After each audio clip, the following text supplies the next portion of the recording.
não se emocionar com Gigante de Ferro?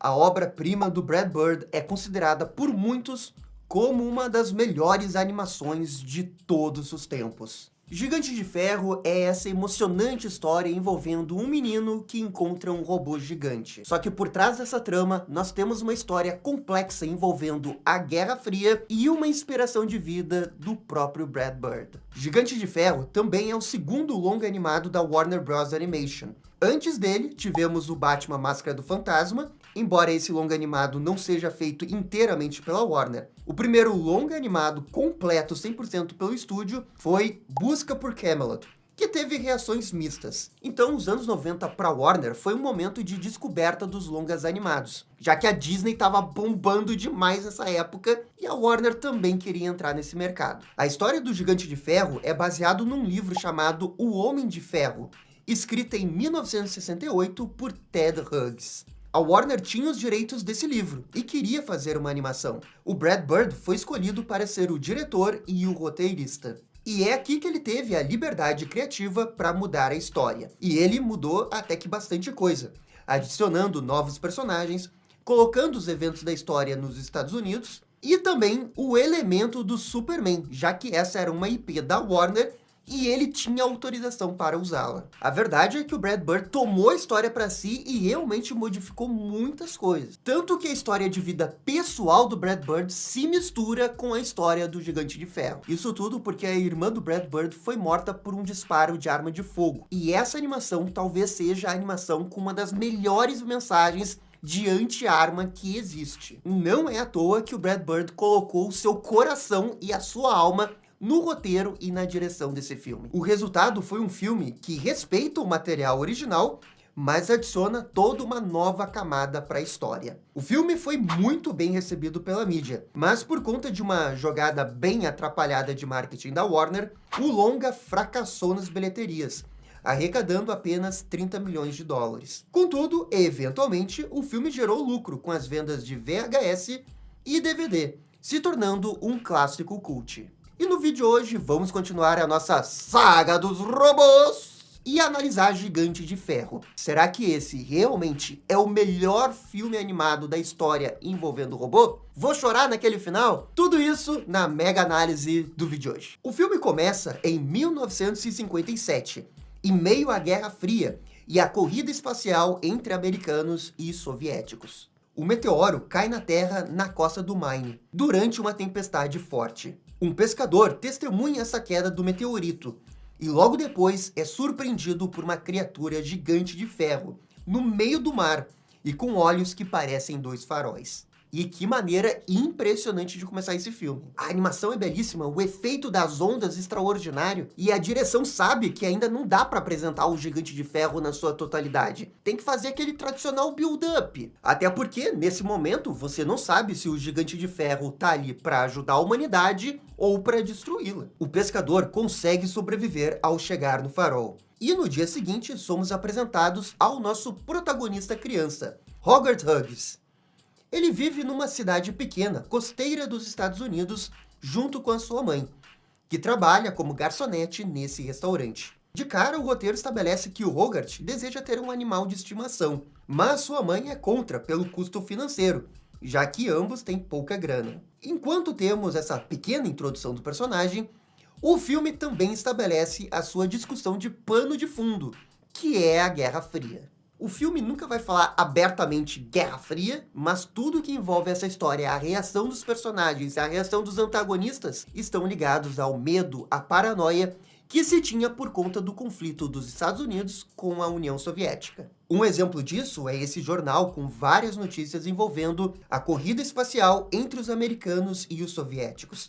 Até mesmo na abertura do filme, vemos o satélite Sputnik orbitando a Terra. Que, vejam só, esse satélite foi lançado em 1957, o mesmo ano que se passa o filme. O menino consegue convencer a sua mãe a ver o bichinho que ele pegou, mas por obra do destino, o esquilo foge. Cabe agora ao Hogarth encontrá-lo antes de se meter em confusão. Enquanto ele procura, somos apresentados ao apreciador de arte Dean McCopin. Nesse mesmo bar, também está o pescador contando a sua história sobre a criatura do espaço, mas ninguém realmente acredita nele. Eu liguei pro governo em Washington e talvez ele tenha sido um Sputnik ou um invasor de Marte. É um invasor de Marte. E esse diálogo é bem simples, mas extremamente importante para dar esse pano de fundo que o filme pretende dar envolvendo a Guerra Fria. Além de toda essa questão do medo dos americanos envolvendo a União Soviética, a gente está falando da década de 50, de grandes avanços científicos e também de filmes de ficção científica. Invasões alienígenas estavam no imaginário das pessoas naquele momento, especialmente de uma criança no interior dos Estados Unidos. O Hogwarts acaba perdendo aquele esquilo, o que o deixa triste por não ter um animal. Ao voltar para casa, ele fica sabendo que a sua mãe terá que trabalhar até mais tarde. E, obviamente, que a criança aproveita para ver uns filmes de ficção científica. Aliás, esse filme aí que ele tá vendo é uma referência direta a um filme que realmente existiu. O Cérebro do Planeta Aorus, que, vejam só, também é um filme de 1957. É realmente incrível todo esse esforço que o Gigante de Ferro faz para criar essa ambientação de 1957. O sinal da televisão fica ruim, e Howard tenta arrumar a antena no telhado. É nisso que ele percebe que parte da cerca de sua casa foi destruída. Ele aciona o modo aventura e parte floresta dentro para investigar o que está acontecendo. E uma coisa importante é que ele pega esses equipamentos bem típicos do exército dos anos 50, como a jaqueta bomber e a espingarda. Presume-se que esses itens eram de seu pai, já que temos uma foto dele no filme entrando num avião de guerra. Isso nunca realmente é dito no filme, mas é bem provável que o pai do Hughes tenha combatido e morrido durante a Guerra da Coreia, que foi um conflito que os Estados Unidos participou entre 1950 e 53. E o fato desse menino ter perdido o pai durante uma guerra vai reforçar ainda mais a mensagem pacifista, anti-guerra, anti-arma que esse filme tem. E também como personagem, essa cena é muito importante porque é o menino pegando os equipamentos do seu pai, como se esses equipamentos dessem força para ele, como se ele se sentisse seguro com seu pai ali. Hogwarts segue a trilha de destruição, e novamente a direção é brilhante, ao destacar o tamanho do estrago nas árvores em comparação ao tamanho do garoto. Tudo é grandioso para ele. E o senso de aventura é muito bem conduzido por uma música orquestrada que dita o ritmo do suspense. Hogwarts segue o rastro até uma usina elétrica. E é então que ele se assusta ao ver o Gigante de Ferro.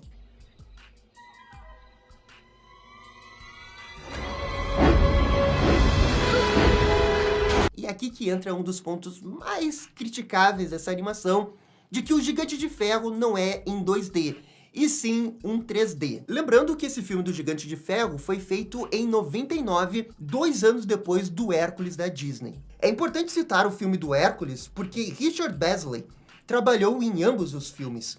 Ele era o líder da área de animação e por 2 anos trabalhou na cena da Hydra, que também possuía elementos em 3D. E o final dos anos 90 na animação americana foi um período que eles usavam bastante esse 3D para testar ou facilitar alguns elementos dentro do filme. O Toy Story já tinha revolucionado animações em CGI e vários animadores queriam usar o 3D nos seus próprios filmes. Agora, nesse filme, se ficou bom, se ficou ruim, realmente vai depender da opinião de cada um. Eu acho que tem um contraste muito grande entre o elemento 3D e o elemento 2D. E na minha opinião, teria ficado melhor em 2D. Contudo, querendo passar um pouco de pano pro filme, talvez a intenção do contraste tenha sido intencional, já que isso diferencia o homem e a máquina. É um choque de estilos, tanto quanto é um choque para os personagens. Recentemente, a animação do Robô Selvagem fez algo parecido com a Robô Ross, que tem um estilo mais realista, enquanto que todo o resto possui uma colorização em aquarela. Se essa foi a intenção original, eles realmente conseguiram passar isso. Mas uma parte de mim vai sempre querer que esse filme tivesse sido feito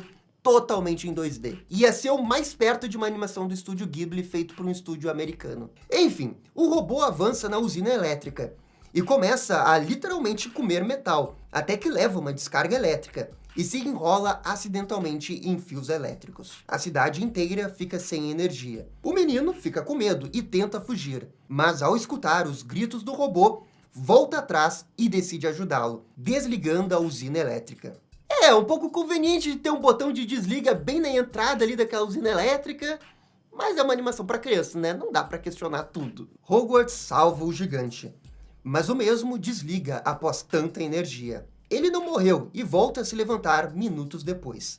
Enquanto isso, a mãe do Hogwarts chega em casa e fica preocupada que não encontrou o seu filho. Ao ver o robô se levantar, Hogwarts foge para a floresta e encontra sua mãe, que estava morrendo de preocupação com seu filho. Nunca mais faça isso comigo, Hogwarts. Eu fiquei apavorada. Eu pensei que tinha te perdido. E quando você tem essa informação do backstory envolvendo a morte do pai do Hogwarts, você entende porque a sua mãe é assim tão super protetora. Esse é um dos pequenos detalhes do roteiro do Gigante de Ferro que eu amo de paixão, porque é uma coisa que você nunca pega na primeira vez que você assiste. Na segunda vez que você assiste, você já começa a ligar os pontos e, ok, ele perdeu o pai, a mulher perdeu o marido, agora ela está preocupada em perder o único membro que resta da sua família.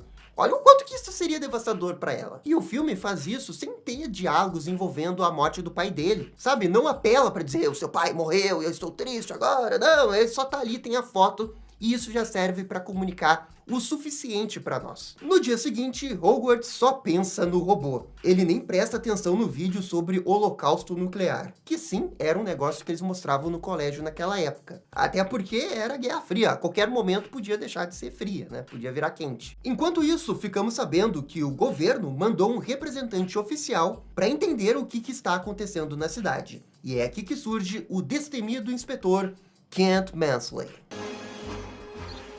Kent Mansley, Governo Federal, Departamento de Fenômenos Inexplicáveis. Eu sou O que houve aqui? Eu adoro o fato que ele é dublado pelo Guilherme Briggs e o nome dele é Kent. Que coincidência! Ao investigar o local da usina elétrica, ele encontra aquela espingarda do Hughes que estava usando durante a noite. Num primeiro momento, o inspetor debocha do caso acreditando que nunca teria algo grande numa cidade pequena.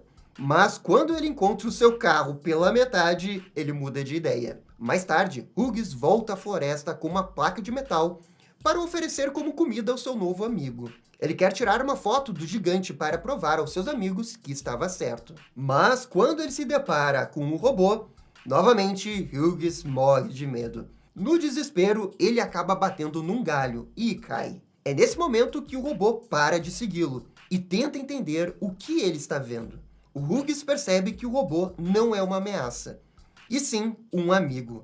E é aqui que vai se iniciar uma das mais belas amizades já construídas numa animação. E uma coisa que eu gosto bastante aqui é como toda a reação do Hughes nessa situação é totalmente incrível. Claro, ele é uma criança, ele é extremamente curioso, mas ao mesmo tempo ele tem o medo do robô, mas a sua curiosidade fala mais alto que o medo. E ao ver a natureza pacifista do gigante, ele logo percebe que pode ser um amigo e não uma ameaça. E aqui entra um dos grandes contrastes e o que o filme realmente quer abordar com o Gigante de Ferro. A criança vê o robô por quem o robô realmente é. Ele não fica com medo da ameaça que o robô pode representar. Diferente dos adultos que têm medo do robô e pensam que é uma ameaça soviética. É natural uma criança não entender por completo o que era a Guerra Fria naquele momento, mas o que importa realmente é como os adultos percebem o Gigante de Ferro, como uma arma de destruição. O Gigante de Ferro, num primeiro momento, não consegue conversar com o Hughes. Mesmo assim, o menino se esforça para ensinar inglês. O robô aprende rápido e logo depois eles se tornam amigos. Contudo, como está escurecendo,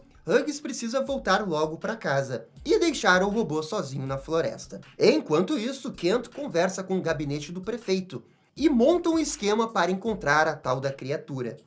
Ele tem certeza que tem algo nessa cidade, embora ainda não saiba o que. E agora a gente pode conversar um pouco sobre as camadas que esse filme de ficção científica tem. Temos uma história de um menino que não tem um pai e gostaria de ter um companheiro enquanto sua mãe trabalha. No fundo, ele não quer ficar sozinho e ganha na loteria dos sonhos de criança ao encontrar um robô gigante. O roteiro sabe que existe todo um paralelo aqui do robô como se fosse um bichinho de estimação que o Hughes quer ter. E é nessa dinâmica de bichinhos de estimação e dono que eles criam essa bela amizade. Agora, a segunda camada é essa da Guerra Fria. O robô nos Estados Unidos representa o medo que os americanos tinham do satélite como Sputnik. Esse medo leva as pessoas a tomarem decisões idiotas sobre a prerrogativa de não iniciar uma guerra nuclear. E a terceira camada, e eu acho que essa vai ser a mais importante, é a questão da mensagem pacifista que esse filme tem. Existe uma máxima no cinema que todo filme bom de guerra é, na verdade, um bom filme de anti-guerra. E o Gigante de Ferro, embora não seja um filme sobre guerra, ele abraça bem essa frase. Afinal, o Gigante de Ferro foi criado como uma arma, mas ele não demonstra sentimentos de querer destruir e ser feito como arma. Na verdade, ele quer agir como um pacifista, conhecer as pessoas, conhecer o mundo. Muitas pessoas dizem que essa é a animação mais anti-guerra da história dos Estados Unidos, principalmente pelo terceiro ato e todos os paralelos que a gente vai ter com o Superman. É óbvio que não dá pra dizer que é a maior animação anti-guerra que existe, porque existem várias outras animações europeias, asiáticas, que têm uma mensagem anti-guerra tão ou mais forte ou direta que é o Gigante de Ferro. Mas só porque o Gigante de Ferro é uma alegoria sobre tudo isso, não quer dizer que não seja tão eficiente quanto esses outros filmes. Aliás, é agora que teremos as primeiras referências ao Superman. O robô segue o menino pela floresta, e ao ver os trilhos, ele acaba comendo.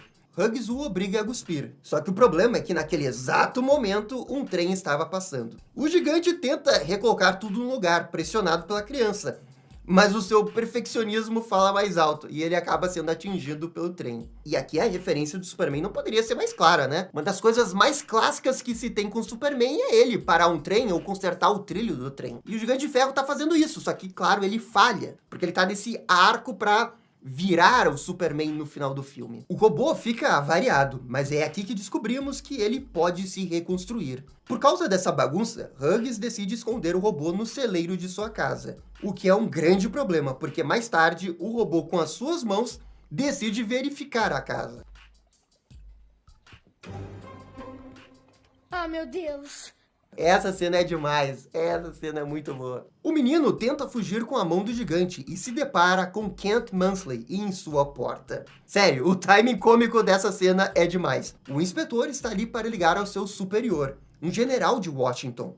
Apesar dele estar convencido de que tem algo estranho na cidade, o general assim não está tão inclinado em acreditar nessa história absurda. Quando ele sai da casa, Kent percebe que o nome que estava na arma é o mesmo do Hogarth. E por isso ele volta para saber mais. O menino tenta desconversar, mas a mão do gigante continua a aprontar na casa e chama a atenção do Kent. Mas, por sorte, ele consegue despistar o oficial. E agora, com um minuto de paz, Hogarth pode finalmente conversar com o gigante. Ele leva algumas histórias em quadrinhos, e a história do Superman chama a atenção do robô. Esse aqui é o Superman. Claro, agora é famoso, né? Mas ele começou como você. E obrigado, Brad Bird, por criar esse paralelo do Gigante de Ferro com o Superman. Uma das paradas mais geniais que eu já vi numa animação para criança. Sério, é genial. Quem não se emocionar com essa referência e o que eles vão construir nesse filme com o final, está morto por dentro. Realmente está morto por dentro. A verdade, gente, é que Gigante de Ferro é o melhor filme da história do Superman sem um Superman. E melhor que muito filme do Superman por aí. Hughes fala que o robô é como o Superman, um dos mocinhos, e não como o Átomo, que é um dos vilões. Ai, é o jeito como ele fala que eu fico todo arrepiado. Nossa, já tô pensando naquele final maravilhoso. Eles decidem sair pra floresta em busca de comida pro robô.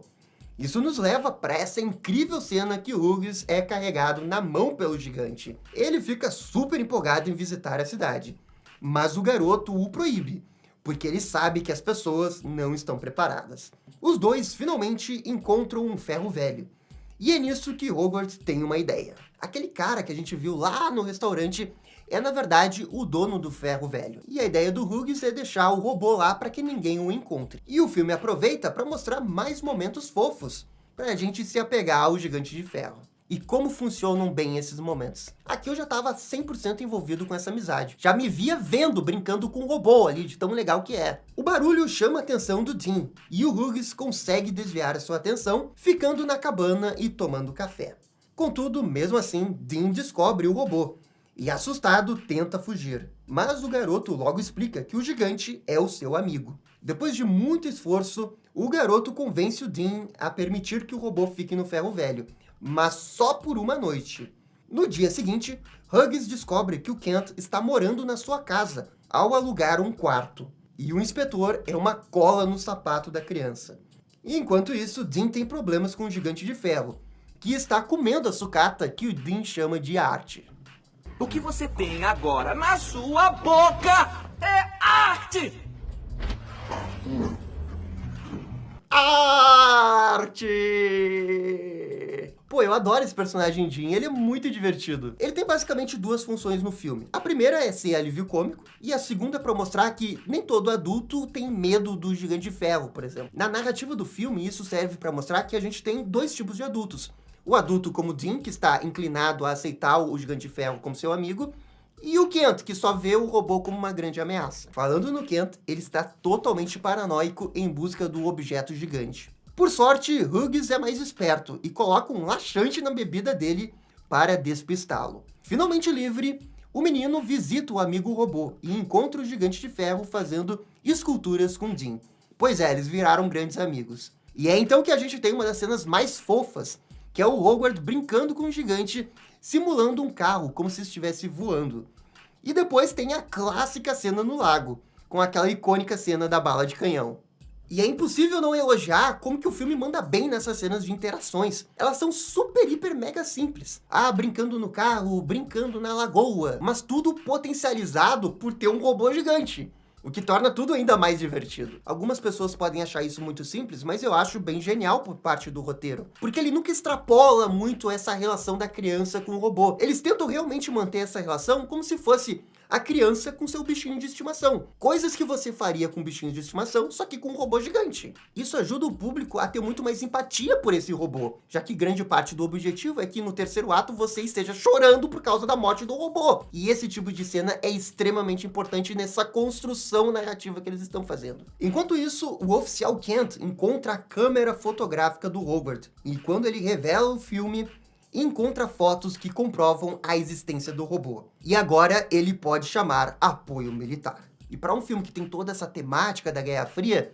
nada mais justo do que envolver o exército dos Estados Unidos no terceiro ato. Na floresta, Howard ensina ao gigante sobre a importância da vida, em outra cena lendária com o cervo.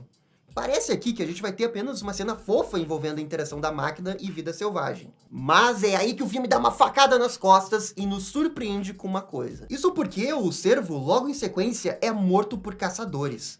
O gigante escuta o tiro e vai verificar. Ao ver o cervo sem vida, o gigante realmente fica triste, mesmo sem entender o conceito da vida e da morte. Temos essa cena simplesmente 10 de 10, do Gigante de Ferro olhando uma arma e a direção segura o frame por alguns segundos com o objetivo de frisar que a arma é a verdadeira culpada nessa situação. E é aqui nesse filme que a gente vai entrar naquela parte que eu falei que o filme é bem anti-arma. E isso daqui é total dedo do Brad Bird, porque como eu disse, ele é um ativista anti-arma. Tudo isso por conta do que aconteceu com a sua irmã quando ele era mais novo. Podemos ver que aquele evento mudou completamente a vida do Brad Bird. E ele colocou isso no roteiro também, como um sinal de alerta para outras pessoas, porque ele não quer que outras pessoas passem pelo que ele passou. Lembrando que nos Estados Unidos é muito fácil de você conseguir comprar uma arma, e muitas famílias têm armas em casa. Então, além dessa questão da Guerra Fria, o filme também apela para essa coisa mais direta envolvendo a arma. Ao ver a arma, o robô age meio estranho, seus olhos ficam vermelhos, mas ele logo volta ao normal ao ver o seu amigo. Esse é um plot twist que a gente tem ao descobrir um pouco mais sobre o Gigante de Ferro, porque na verdade, esse robô todo pacifista aí, ele foi construído para ser uma arma. Mas o que o roteiro vai argumentar é que não importa o motivo do porquê que ele foi criado, o que realmente importa são suas atitudes. E o que ele escolheu ser? É o robô superando a sua programação. E dentro de toda essa alegoria, a gente pode dizer que é o robô superando a sua raiva interna. O que o Brad Bird quer dizer com isso é que não adianta você responder um ato de violência com mais violência. Isso não leva a nada, a não ser mais violência. E a sutileza tudo, a genialidade da cena, é que o robô, ao ficar muito perto de perder o controle, ele volta ao normal ao ver o seu amigo. Como se o Brad Bird quisesse dizer que para passar raiva, para passar essa vontade de vingança, para não querer utilizar armas, basta conversar com um amigo. Mais tarde, Hughes e Gigante conversam sobre o conceito da morte e sobre como todos um dia vão morrer. Contudo, ele nunca morreria de verdade, porque esse robô possui uma alma, o que, segundo Hughes, é a alma de um ser vivo que dura para sempre. É ruim matar, mas não é ruim morrer. Rapaz, mas esse diálogo é uma pedrada, hein? Não é ruim morrer é um diálogo que só uma pessoa que realmente passou por um luto de perder alguém importante vai realmente entender. Que frase delicada que respeita em absoluto o que é viver. Ao chegar em casa, Hogwarts é confrontado pelo Kent. Detalhe para como o oficial do governo trata de forma totalmente desumanizada a criança, só para conseguir uma resposta. E tudo isso, segundo ele, em nome do povo americano. O Kent ameaça tirar Hogwarts da sua mãe por negligência e obriga o menino a revelar a localização do robô. Finalmente, ele avisa que o exército vai chegar no dia seguinte. Hughes, sabendo disso, tenta avisar o Dean, mas não tem como ele sair de casa, já que o Kent vai ficar sabendo. Por sorte, o inspetor acaba dormindo enquanto o vigiava, e o garoto utiliza essa oportunidade para conseguir o que precisava. No dia seguinte, quando o exército chega, o Kent passa uma vergonha total na frente do general, porque o Dean elaborou um plano para enganar o exército, fazendo todos pensarem que o robô é uma grande sucata. O plano dá certo e o exército vai embora. Perfeito para esse Kent! Ah, como eu adoro essa cena! Finalmente, Hughes e Gigante podem brincar sem se preocupar. Isso nos leva para o Gigante querendo ser Superman numa brincadeira de faz de conta. Contudo, ao ver uma arma de brinquedo do Hughes, o Gigante perde o controle e atira. Por sorte, Hughes não é atingido, mas o Dean vê isso de longe e fica preocupado.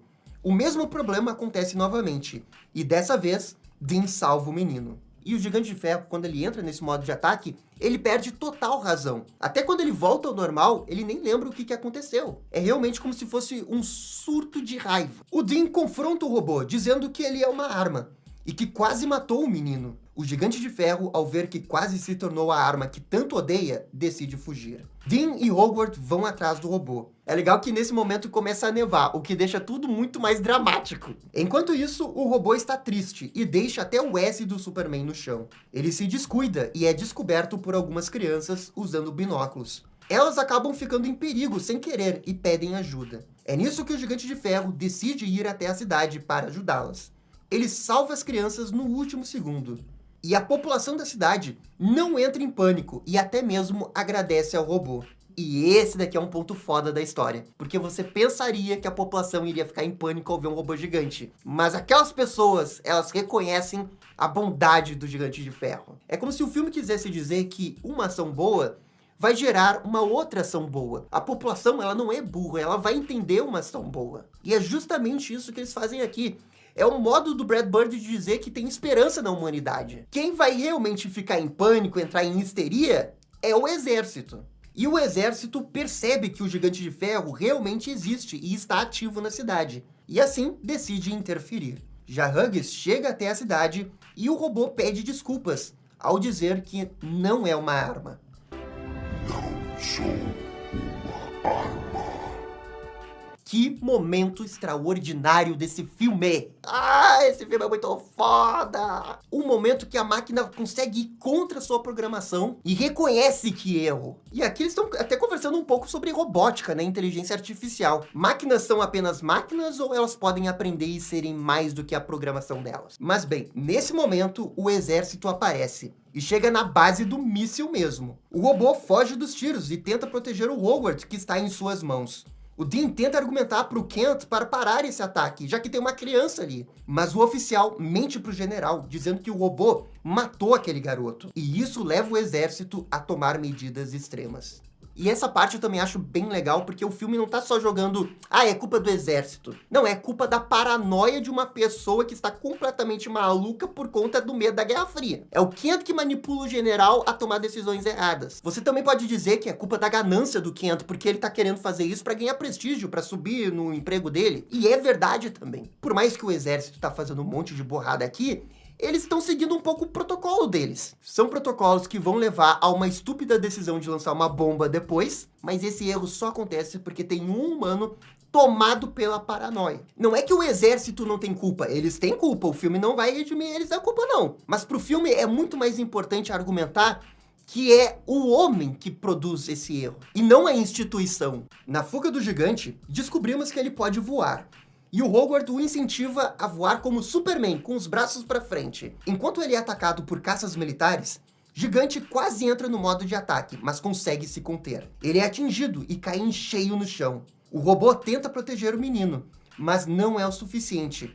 e o garoto fica machucado com a queda. O problema é que o gigante pensa que o Hogwarts morreu, e o exército, novamente sob ordens do Kent, ataca o robô, que finalmente perde o controle. Ele entra no modo ataque e sucumbe à sua programação. A aparência muda e lembra bastante a do átomo que vimos naquele quadrinhos de antes. Foreshadowing foda do Brad Bird, toma essa! Enquanto isso, Dean e a mãe do Hogwarts chegam até o menino e constatam que ele ainda está vivo. O exército tenta atacar o robô, mas as suas armas são inúteis. Para piorar, Kent sugere utilizar uma bomba nuclear. E tudo o que eles precisam fazer é levar o robô para longe da cidade. É nesse momento que o Hogwarts recobra sua consciência e foge do bloqueio militar para ir ver o robô. Ele apela para a humanidade do gigante e lembra sobre a conversa que tiveram sobre não matar. Isso finalmente acalma o Gigante de Ferro, que volta ao normal. Ah, o que eu falei da questão do amigo tá ali para ajudar uma pessoa que tá com raiva. Enquanto isso, Dean argumenta com o general que o robô é amistoso. O general até que se mostra com bom senso ao perceber que o Kent estava mentindo sobre o garoto. E ele cessa fogo. Só que a paranoia do Kent é tão absurda que ele rouba o comunicador do general e ordena que atirem a bomba. O que é desastroso, porque eles ainda estão na cidade. Todo mundo vai morrer com essa bomba atômica. Olhem só o que o medo, a paranoia de uma pessoa pode fazer. Ele agiu sem a razão, sem perceber que ele estava condenando todos ali, inclusive ele. E o que o filme quer dizer com isso é que realmente tinham pessoas no governo dos Estados Unidos naquela época e depois até que poderiam, num surto psicótico, ter causado o holocausto nuclear. E isso serve de reflexão para que a gente não repita esse tipo de erro no nosso presente. Porque num nível de tensão como esse, qualquer erro pode significar o fim da humanidade. Essa é a discussão macro de anti-arma. O filme fala daquelas armas de pequeno porte que um cidadão poderia ter nos Estados Unidos, mas ele também fala das armas de destruição em massa. Como que esse filme não é perfeito? Kent finalmente é preso, e todos da cidade recebem um alerta de bomba nuclear. Só que não há nada para ser feito agora. Só o Gigante de Ferro pode salvar a cidade. Ao ver todos com medo, o gigante sabe o que precisa fazer. Ele se despede de seu amigo, numa cena que rima com a cena da floresta, repetindo as palavras do Hogwarts. E então ele voa para o alto, como Superman, se jogando na frente da bomba. Putz, é muito foda essa cena, cara. Pô, é muito foda essa cena, não dá. É muito foda. Super-Homem ali, putz. Desconheço uma pessoa que não fica emocionada com esse final absolutamente perfeito. A construção de arco perfeita do Gigante de Ferro, a mensagem que o filme quer dizer, a relação com Hogwarts, ele falando Super-Homem nessa dublagem sensacional, velho. Super-Homem, tá maluco, velho. Isso aqui é perfeição absoluta. A cena poderia até nem ter o diálogo, que ela seria impactante. Mas o que eu acho que sobe o patamar da cena é todo o diálogo. Ele lembrando da fala do Hogwarts e ele reconhecendo que ele quer ser o Superman. O robô escolheu ser Super-Homem. Nossa. Um alienígena que se vê como homem. Uma máquina que se vê como homem. E coloca sua própria vida acima das demais. E também é o robô vencendo a sua programação. Ele não é uma arma. Ele é o oposto disso. Ele é um herói. Ele é o Super-Homem. A cidade comemora por sobreviver ao ataque. Até o general mostra que até mesmo um velho cão de guerra possui um lado humano. Hogwarts fica triste pelo seu amigo, mas não chora. Contém as lágrimas e tenta ser forte. Algum tempo depois, a cidade constrói um memorial do Gigante de Ferro. A estátua foi feita pelo Dean. E é revelado que ele e a mãe do Hogwarts agora são um casal. Hogwarts é presenteado pelo exército com a única parte encontrada do Gigante de Ferro. Mais tarde, ele descobre que a peça está se movimentando e tentando chegar no Gigante de Ferro. Ele está vivo, em algum lugar da Terra, tentando se reconstruir. E é aqui que o filme termina. Tal qual como Superman, o Gigante de Ferro ressuscita. E bem, revisitar o Gigante de Ferro, sem sombra de dúvidas, me fez ter mais certeza que esse filme é uma obra-prima da humanidade. Um daqueles filmes que tinha que ser preservado por toda a eternidade, que toda geração deveria ver. Um filme absolutamente atemporal, com uma mensagem extraordinária, personagens maravilhosos e um final emocionante. É ficção científica na essência, tal qual o período que a história é baseada, no auge da ficção científica. A história tem muitas camadas. Uma primeira envolvendo a amizade do robô, o arco do robô em se tornar independente de sua programação. A segunda envolvendo a paranoia da Guerra Fria. e também a mensagem anti-arma, pacifista que esse filme tem. O vilão Kent é tomado pelo medo e, aliado ao seu desejo de provar que está certo, comete diversos erros. É isso que o medo faz com um homem, pode provocar até mesmo o fim da humanidade. Ele é um humano, afinal de contas. O medo faz parte, mas não tem coração, não tem empatia. Sua vida serve apenas ao medo. O medo dos soviéticos de atacarem, ou até mesmo de uma invasão alienígena, ou seja lá o que poderia acontecer. Já o Dean, que é o outro humano adulto, é o contrário. Ele se informa bastante, vemos ele lendo vários jornais, e ele não é paranoico. Ele foca em viver o atual. Ele tenta ser artista num ferro velho. Ele mal julga o Gigante de Ferro como arma, apenas para aprender que foi autodefesa. É um belo contraste. Já o Howard representa a própria fé da humanidade. E o Gigante de Ferro representa o sonho do Brad Bird de um dia ver esse mundo sem armas. É um grito pela paz, um mundo sem armas. Talvez um sonho impossível de ser alcançado, mas como Superman, só nos resta ter esperança que um dia a gente vai chegar lá. Dito isso, vamos para as notas máxima e nota mínima. Esse é um dos raros filmes que a nota mínima e a nota máxima é a mesma. É nota 10. Eu, sinceramente, não sei como esse filme poderia ser mais perfeito. Na verdade, eu já assisti esse filme umas 5 vezes, e toda vez que eu assisto, eu consigo me emocionar com o final e ver uma coisa diferente a mais que o filme tem. Como esse negócio que eu falei do pai do Howard. Gosto muito desse vilão Kent por representar o medo que um ser humano pode ter e o quão longe esse medo pode levar a humanidade. Porque, afinal de contas, o Kent ele não quer o mal das pessoas. Ele só se deixa levar pela sua função, o ego e o medo. E isso é o suficiente para quase destruir uma cidade. Gigante de Ferro foi e sempre será uma das melhores animações de todos os tempos. E por isso que a minha nota é a nota perfeita, a nota 10. Enfim, galera, aqui chegamos ao final da nossa análise do Gigante de Ferro. Eu espero que vocês concordem comigo. Espero que vocês realmente achem que esse filme é 10 de 10. Senão a gente vai brigar nos comentários. Comentem aqui, quero a opinião de vocês. Que nota vocês dão? Mas, galera, a nossa saga dos robôs continua. E eu mal posso esperar para os próximos filmes de robôs. Como eu amo esse subgênero, mais filmes de robôs, por favor. Galera, eu fico por aqui. Por favor, comentem, deixem aquele like, se inscrevam, isso ajuda demais ao canal. Eu fico por aqui, muito obrigado e até a próxima. Tchau, tchau.